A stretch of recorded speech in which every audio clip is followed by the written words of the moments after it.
Bismillahirrahmanirrahim. The topic that we are going to cover today is preterm labor. I made a video on this earlier, but unfortunately उसमें audio का issue आया था, so I'm remaking it. Preterm labor क्या है? Term क्या है basically? 37 week पे हम कहते हैं term है. Term 37 वीक से लेकर 42 वीक तक. 42 के आगे हो तो हम उसे कहते हैं पोस्ट टर्म है, और 37 वीक से पहले हो तो हम उसे कहते हैं प्री टर्म है. अब इसमें पोस्ट टर्म और पोस्ट डेट्स में अक्सर लोग कंफ्यूज हो जाते हैं कि अगर तो 40 वीक्स तक हो या 40 वीक से बियॉन्ड चला जाए तो 40 से 42 वीक के दरमियान पोस्ट डेट्स आ जाता है. ठीक है. Preterm labour is the onset of the labour before 37 weeks of gestation. और why does preterm labour अगर हम डिफरेंट इसके टियोलॉजिकल कॉजेज पढ़ेंगे, लेकिन मोस्ट कॉमनली जो एवोल्यूशन है उसमें बायपेडलिज्म, पहले 4 पाँव वाले जानवर होते थे, अब 2 पाँव वाले लोग आते हैं, और क्रेनियल स्ट्रक्चर है स्कल का वो भी चेंज हो रहा है. ठीक है. आप स्कल्स का इस कंपैरिजन में लगाया हुआ है कि क्रेनियल स्ट्रक्चर होमो सेपियंस का चेंज हो रहा है. Coming towards endocrinology and biochemistry of the labour, होता कुछ यूँ था कि प्रोजेस्टेरॉन बहुत ज़्यादा प्रेगनेंसी को मेंटेन करके रखता है, लेकिन कोई भी ऐसी चीज़ कोई भी ऐसी डिस्टर्बेंस जो प्रोस्टाग्लैंडिन सिंथेसिस प्रोजेस्टेरॉन की सिंथेसिस को कम कर दे, any change in the progesterone receptor that can lead to preterm labour. और फिर लिखा हुआ है कि प्रोस्टाग्लैंडिन की एक्टिवेशन हो जाए. Labour as an inflammatory process it's consistent with the theory that progesterone action is repressed by the inflammation. कोई भी प्रो इन्फ्लेमेटरी फैक्टर आते हैं, prostaglandins, cytokines, chemokines, elevated levels of interleukin 1 beta 1 interleukin 1/6 and tumour necrosis factor, जो भी inflammatory factors हैं, तो they help in triggering the labour thing. ठीक है. The roles of oxytocin and prostaglandin. Oxytocin, obviously, they stimulate the contraction and production of the prostaglandins. Both of them, they basically act के labour induce हो जाए. ठीक है. Calcium को bind करता है, कैल्शियम काल्मोडिलिन मीडिएटेड एक्टिवेशन कराता है मायोसिन लाइट चेन की. हम आगे बढ़ेंगे, कैल्शियम चैनल ब्लॉकर भी देते हैं इस पॉइंट पे ताकि कैल्शियम बाइंड ना कर सके. What are the causes of preterm labour, जैसे मैंने कहा था हम डिस्कस करते हैं आगे जाके. ये एक बहुत कंप्रीहेंसिव ब्रीफ सी पिक्चर है जो कि काफ़ी कुछ बता रही है. यूट्राइन डिस्टेंशन जैसे मल्टीपल प्रेगनेंसी में के केस में, मल्टीपल प्रेगनेंसी केस में cause uterine distension. Fetal distress, maternal stress में हम आगे पढ़ेंगे कि maternal स्ट्रेस में जो कॉर्टिकोस्टेरॉइड हार्मोन रिलीज़ होते हैं वो आगे से स्ट्रेस की वजह से फीटल भी कॉर्टिकोट्रोफिन रिलीज हार्मोन वो ऑक्सीटोसिन प्रोड्यूस करवाएगा और प्रीटर्म लेबर इंड्यूस करवा देगा. Electrogenic infection, haematogenous infection, I guess iatrogenic है, इलेक्ट्रोजेनिक गलती से लिखा गया. सर्वाइकल वीकनेस, जो कि इनकम्पिटेंट सर्विक्स ही पढ़ेंगे, ये सर्वाइकल वीकनेस नेक्स्ट टॉपिक ही है. Ascending infection, residual haemorrhage, placental abruption, this all lead to preterm labour. Cervical weakness,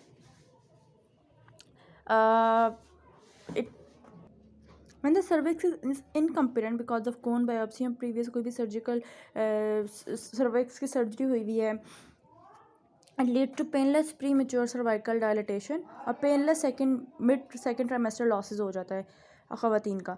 तो we know कि cervix का क्या काम, it acts as a physical obstacle keeping the pregnancy in the uterus, but it also has a barrier to ascending infection, and there is a thick mucus plug in the cervical canal that has bactericidal properties too.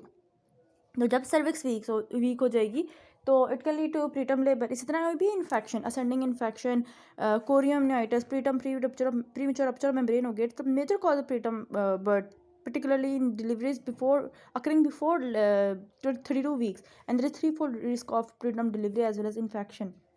यहाँ पे cervical weakness resulting as an early shortening is described earlier, however it is earlier as it can predispose to ascending bacterial infection, जैसे हमें बताया था. Cervical weakness हो, incompetent हो तो ascending infection बन जाती है. It's a barrier, if the barrier is weak तो असेंडिंग इन्फेक्शन होनी थी. और premature rupture of membrane are complicated by infection. Chorioamnionitis हो जाता है, एंड ना सिर्फ वो प्रीटर्म लेबर कॉज करता है बल्कि इन्फेक्शन तो और भी मसले कॉज करेगा. Fetal brain damage, fetal inflammatory response involving the pro inflammatory cytokines and morphologically vasculitis of umbilical cord हो सकता है. पेरीवेंट्रिकुलर वाइट मैटर डैमेज, जो पेरीवेंट्रिकुलर जिसे ल्यूकेमिया मलेशिया कहते हैं, हो सकता है. एक तो हमने कॉज पढ़ी सर्वाइकल वीकनेस, दूसरी हमने कॉज पढ़ी इन्फेक्शन, तीसरी कॉज हम पढ़े हैं of pre term delivery is multiple pregnancy and uterine distension. जितनी ज़्यादा बर्थ्स होती हैं, हम लोगों ने एक ही फॉर्मूला पढ़ा हुआ है कि जितनी ज़्यादा जैसे यहाँ लिखा हुआ है, दिख रहा होगा कि जितनी ज़्यादा number of terms of para in twin pregnancy they precede the expected date of delivery from the normal delivery.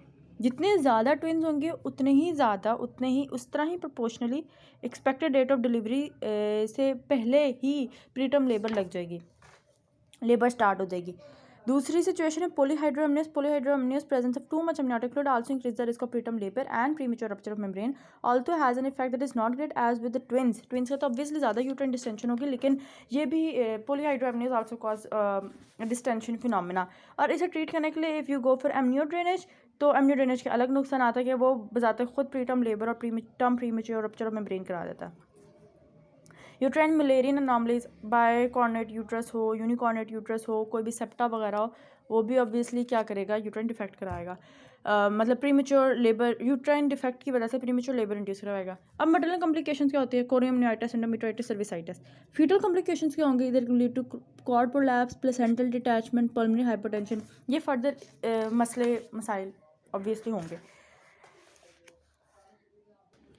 दूसरी कॉज है हमारे पास haemorrhage, antepartum haemorrhage and placental abruption. They may lead to spontaneous premature preterm labour, sorry. अब antepartum haemorrhage हो रहा है और या फिर हमारे पास प्लेसेंटल अब्रप्शन हो चुकी है, तो हम ये नहीं करते कि उसको यूट्राइन कंट्रैक्शन को रोकने के लिए टोकोलाइसिस दें। क्यों? क्योंकि टोकोलाइसिस की वजह से यूट्रस रिलैक्स हो गया, स्मूथ मसल्स रिलैक्स होंगे, it will lead to vasodilation. Arteries जो हैं वो भी मसल के रिलैक्स होने की वजह से मतलब डायलेटेड ही रहेंगे, that will be more, it will lead to more blood leakage. तो antepartum haemorrhage and placental abruption preterm labour कराते हैं, it increases the risk of premature rupture of membrane. Risk factors include pre eclampsia, hypertension, previous placental abruption हुई हो, trauma, smoking, cocaine, multiple pregnancy, polyhydramnios and thrombophlebitis. They may along with advanced maternal age and preterm premature rupture of membrane, they lead to antepartum hemorrhage and further, these are the risk factors leading to antepartum hemorrhage and further preterm labor। अब मैंने जो point बता रही थी stress का, stress में क्या होता है, आपकी बॉडी कॉर्टिकोस्टेरॉइड्स हार्मोन रिलीज करती है। अगर कोई सी भी किस्म का मैटरनल स्ट्रेस हो, जैसे पुअर अनमैरिड, अमंग अनमैरिड और poor mother as well as stressful socio demographic condition, loss of employment, housing partner, prematurity is also more common among women reporting increased stress or anxiety. Biochemical pathway क्या है? The fetal stress that promotes preterm labor is uncertain but may involve a premature increase in circulating corticotrophin release hormone. तो release hormone क्या करेगा, उसके पिछड़ी से oxytocin release करेगा, वो फर्दर मदर की बॉडी में जाके कंट्रैक्शंस को इंड्यूस कर देगा। Management of preterm labour, how would you manage? एक तो आप टेस्टिंग कर सकते हो सर्वाइकोवाजाइनल फ्लूइड की, fluid levels of the fetal fibronectin, glycoprotein that is found in the cervicovaginal fluid, amniotic fluid, placental tissue, और देख सकते हो कि उसकी क्वांटिटी फाइब्रोनेक्टिन है। फाइब्रोनेक्टिन है, इसका मतलब ये है कि जो क्लॉट बना हुआ वो टूट रहा है। It acts as a glue at the maternal-fetal interface, and its presence in the cervicovaginal fluid between the 22 and 36 weeks of gestation may show and may be a predictor कि preterm डिलीवरी या preterm labour induce कर सकता है। अब इसे manage क्या करना है, जैसे आप बीटा सिंपल तो मेमेटिक्स दे दो, ritodrine, salbutamol, terbutaline, they all relaxes the uterine contractility. CAMP, they mediate myometrial relaxation by stimulating the CAMP pathway। और इसके साइड इफेक्ट्स क्या हैं, causes pulmonary oedema. Beta agonist के बहुत ज़्यादा साइड इफेक्ट्स होते हैं as compare to oxytocin receptor antagonist या फिर कैल्शियम चैनल ब्लॉकर्स के। इसके अलावा it causes acute cardio pulmonary compromise and tachycardia. Magnesium sulphate, magnesium तो डिक्रीज करेगा frequency of depolarization of smooth muscles. कैसे? डिपोलराइजेशन की जो अमाउंट है, जैसे -90 होता है या -70 होता है स्मूथ मसल का, I don't remember now, physiology में पढ़ा था, तो उसे और कम कर देगा by modulating the calcium uptake and binding and distribution of the smooth muscle cells and resulting inhibit कर देगा यूट्राइन कंट्रैक्शन को। एक चीज़ ध्यान में रखना है, magnesium sulphate is also neurotoxic. NSAIDs देना reversible non specific competitive cyclooxygenase, indomethacin या कोई भी ऐसी देने से यूट्राइन कंट्रैक्शन तो रिड्यूस हो सकती हैं, बट बट एक ये मसला हो सकता है, यूट्राइन कंट्रैक्शन कंट्रोल हो गई, लो बर्थ वेट से भी बच्चे को बचा सकते हैं कि बच्चा डिलीवर ना हो। It decreases its effective, it has been effective to delay the delivery for 48 hours, 7 to 10 days भी इफेक्टिव है, एंड बियॉन्ड 37 वीक तक भी लेकर जा सकते हैं। लेकिन एक मसला है, एनएक्सेट्स देने से प्रोस्टाग्लैंडिन्स क्या हो जाते हैं, इनहिबिट हो जाते हैं। तो जो डक्टस आर्टेरियोसिस पेटेंट रखनी होती है बच्चे की डिलीवरी तक, वो जल्दी क्लोजर हो जाती है, प्री मेच्योर क्लोजर हो जाती है, तो इसकी वजह से बच्चे को पल्मोनरी हाइपरटेंशन, बच्चे में मसले आ सकते हैं। The later problem, the later probably occurs because inhibition of the fetal prostaglandin synthesis reduces the renal perfusion and fetal urine output.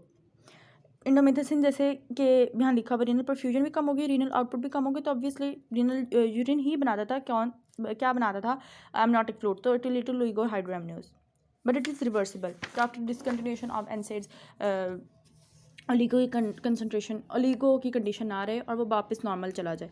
Calcium channel blockers क्या करते हैं, एल टाइप कैल्शियम चैनल से bind करते हैं और कैल्शियम कार्बोनिल कम्प्लेक्स को तोड़ देते हैं ताकि कैल्शियम आयंस ना इन्फ्लेक्स कर सकें मसल सेल्स में। निफिडिपिन देते हैं, और nifedipine along with other tocolytics, beta agonist, beta 2 agonist, NSAIDs, magnesium sulphate और ऑक्सीटोसिन रिसेप्टर एंटागोनिस्ट, जब हम पढ़ेंगे नेक्स्ट में। तो it overcomes the major of birth within 48 hours of treatment in perinatal mortality को रिड्यूस कर देता है। लेकिन यहाँ लिखता है कि सबसे ज़्यादा रिएक्शन ग्रेटेस्ट बीटा सिम्पैथोमेटिक्स के, फिर इंटरमीडिएट निफिडिपिन के, और सबसे कम जो है ना ऑक्सीटोसिन रिसेप्टर एंटागोनिस्ट के। ये सबसे बेस्ट है टोसिबैन ड्रग। और साइड इफेक्ट्स या न्यूनेटल रेस्पिरेटरी डिस्ट्रेस सिंड्रोम जो बीटा ब्लॉकर में पड़ा है, नेक्रोटाइजिंग एंटेरोकोलाइटिस, इंट्रावेंट्रिकुलर हेमरेज, ये सारे साइड इफेक्ट्स सबसे ज़्यादा बीटा में है। फिर हमारे पास कैल्शियम चैनल ब्लॉकर्स में, और सबसे कम हमारे पास ऑक्सीटोसिन रिसेप्टर एंटागोनिस्ट में। Atosiban is a comparative antagonist of oxytocin and vasopressin. Basically जहाँ ऑक्सीटोसिन में आके बाइंड करना होता है और कंट्रैक्शन को इंड्यूस करना होता है ना, ऑक्सीटोसिन की जगह ये टोसिबैन आके बाइंड कर जाता है और ऑक्सीटोसिन को इफेक्टिव होने नहीं देता। तो it has a similar efficacy to beta sympathomimetics, but it is much better tolerated और इसके साइड इफेक्ट्स भी कम है। तीसरी चीज़ है corticosteroid therapy. Corticosteroids are anti inflammatory too, हमने पढ़ा था labour is an inflammatory process. तो कॉर्टिकोस्टेरॉइड्स देने से ना सिर्फ ये लंग मैच्योरेशन करवाता है प्री टर्म बर्थ में, जैसे डेक्साकवर मदर्स को देते थे, ना सिर्फ वो काम कराता है, बल्कि ये it also acts as anti inflammatory और रिस्पॉन्स देता है।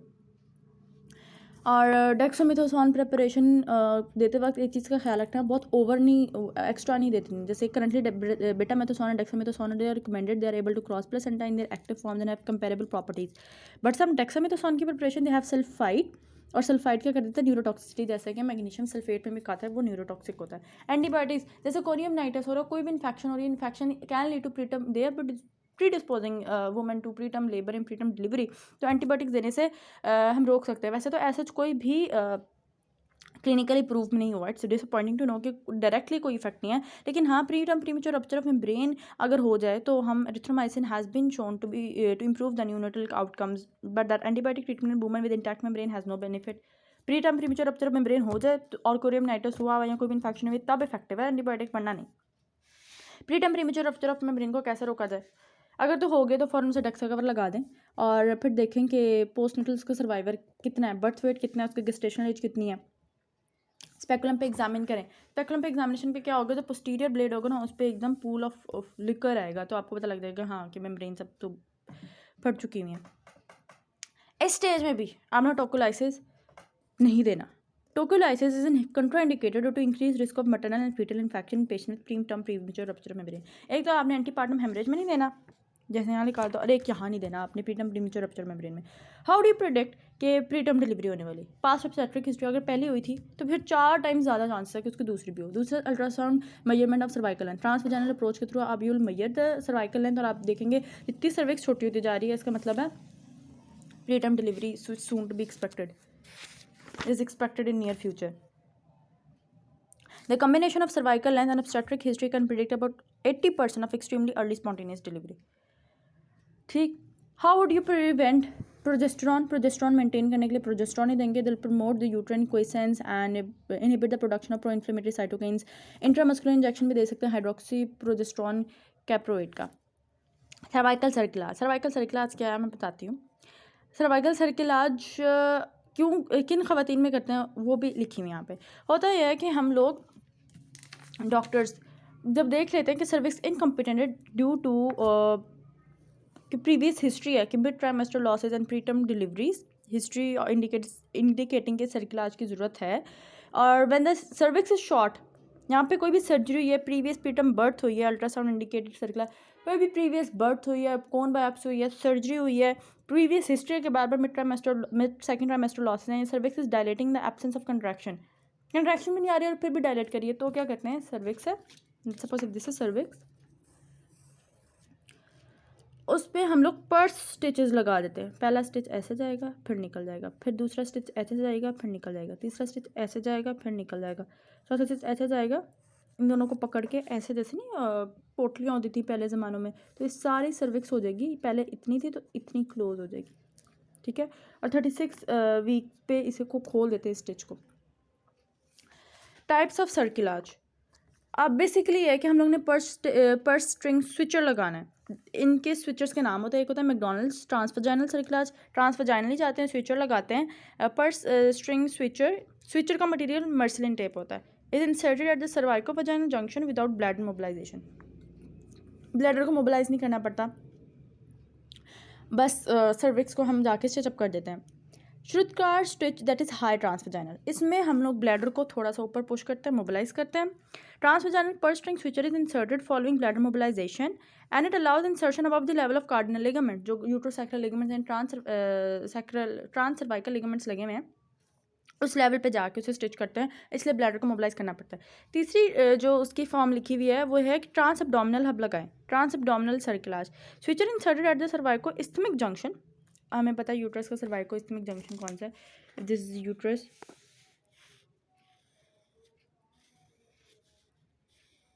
तो जहाँ उसके इस्थमस से थोड़ा सा नैरो, इस्थमस थोड़ा सा जो नैरो पोर्शन होता है, फिर नीचे सर्विक्स आ जाती है। जो थोड़ा सा नैरो पोर्शन होता है यूट्रस का, उसे कहते हैं इस्थमस। तो सर्विक्स और इस्थमस के जंक्शन पे आके cervicoisthmic junction via laparotomy और laparoscopy, transabdominal cerclages can either be inserted preconceptually और in the first trimester of pregnancy. वैसे तो सेकंड ट्राइमेस्टर से पहले ही लगा देते हैं ये स्टिच। ये 14 to 16 वीक्स में श्रुतकार या मैकडोनल्ड स्टिच, श्रुतकार को एसके स्टिच भी कहते हैं, तो ये लगा देते हैं और फिर 37th वीक पे या 36 वीक पे जाके रिमूव कर देते हैं। So yeah that's all about this chapter. जज़ाकल्लाह।